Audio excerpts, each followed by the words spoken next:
Right guys, bit of a delayed video. Haven't been making any new videos for quite some time now.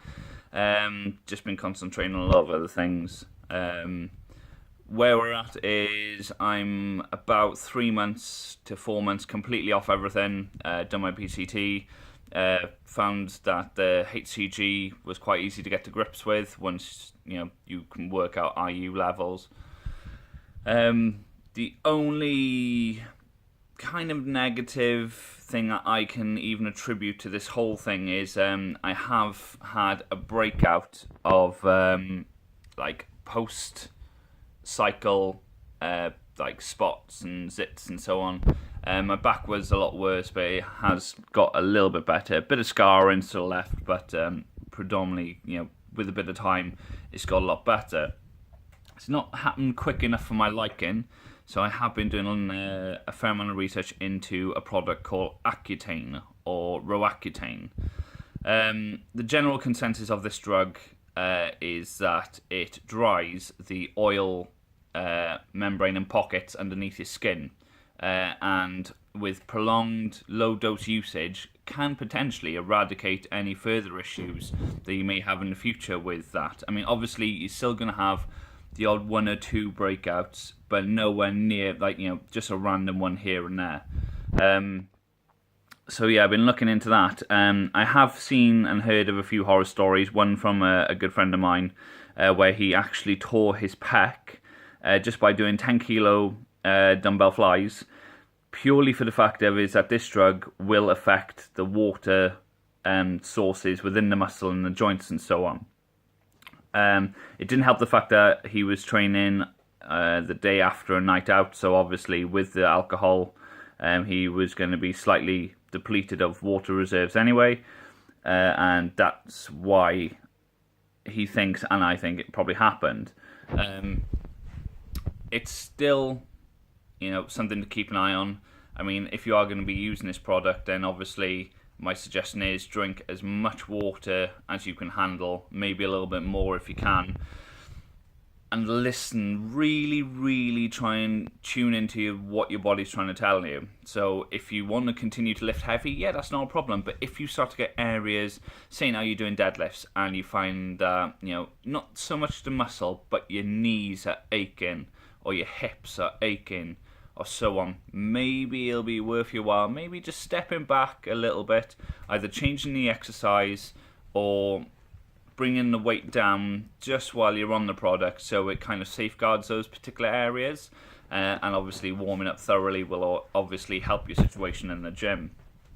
And there's also been diagnosed problems with depression. Now, anyone I've spoken to who's used this drug, who does lifting and bodybuilding and so on, they haven't had any kind of depressional issues. So my thought process is, after a few articles I've watched online, is potentially the fact of the people who are using this drug, who are get prescribed this drug on the national health, maybe are young male and female adult teens, so on, potentially have had bullying issues or just general depressional issues from the condition of their skin before using the drug. So obviously that could be a particular point that I'll flag up when they're using a drug, is the fact of before started using it, they were already in a depressed state.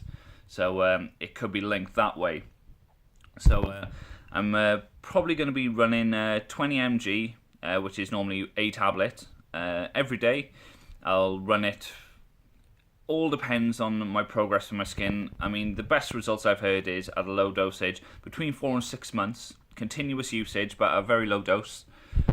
And after doing a course like that, and coming off it, and that, even when they've used higher and more frequent doses of performance-enhancing drugs, steroids, testosterone, and so on, they haven't had any issues at all. But they think that's predominantly linked with the long-term usage that actually will deplete these oil reserves underneath the skin and eradicate them.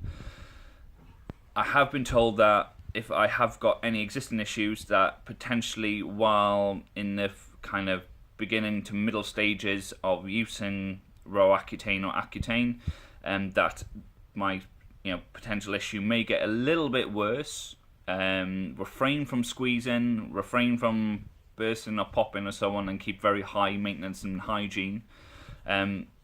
But it's basically, it's the climb up to the hill, and then once you're over it, apparently then the problem will subside very quickly. So hopefully we'll be starting that in a couple of weeks, and I'll obviously be doing updated videos on that usage, potential issues that I found with it, whether the depression issue that has been kind of linked with it, I may feel a flare up or so on. But all the information that I get through me doing it, then I will obviously put on to you guys.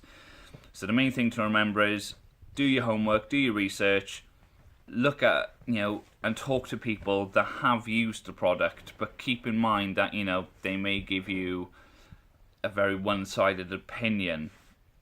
You can only really rely on the opinion that you generate from your own usage. So if you're going to use it, just be careful. Anyway, guys, just a quick video and a bit of food for thought in people in terms of skin issues. Doesn't have to be steroid related. You could just have bad skin in general. Generally, I would advise, though, maybe seeing a specialist or a dermatologist or so on.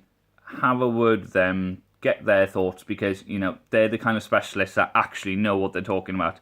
Your GP, some may know more than others, but I would still probably prefer to talk to a specialist, because obviously their information and their knowledge is going to be a lot more direct and in depth.